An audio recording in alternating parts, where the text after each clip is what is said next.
জুলাই আগস্টে গণহত্যা ও মানবতাবিরোধী অপরাধের অভিযোগে গ্রেপ্তার সাবেক ১২ মন্ত্রীসহ ১৬ আসামিকে আন্তর্জাতিক অপরাধ ট্রাইব্যুনালে হাজির করা হবে আজ। তাদের বিরুদ্ধে ওঠা অভিযোগের তদন্ত প্রতিবেদন জমা দেবে তদন্ত সংস্থা। এর আগে ১৮ নভেম্বর ১৬ আসামির মধ্যে ৯ মন্ত্রী ও প্রতিমন্ত্রীসহ ১৩ জনকে ট্রাইব্যুনালে হাজির করা হয়।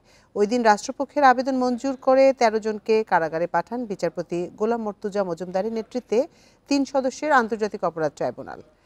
সেদিন আসামিদের বিরুদ্ধে সব প্রমাণ জমা দেওয়ার জন্য চিফ প্রসিকিউটর ট্রাইব্যুনালের কাছে ২ মাসের সময় চাইলে আদালত ১ মাস সময় দেন। সে অনুযায়ী আসামিদের বিষয়ে তদন্তের অগ্রগতি প্রতিবেদন দাখিলের নির্ধারিত দিন আজ।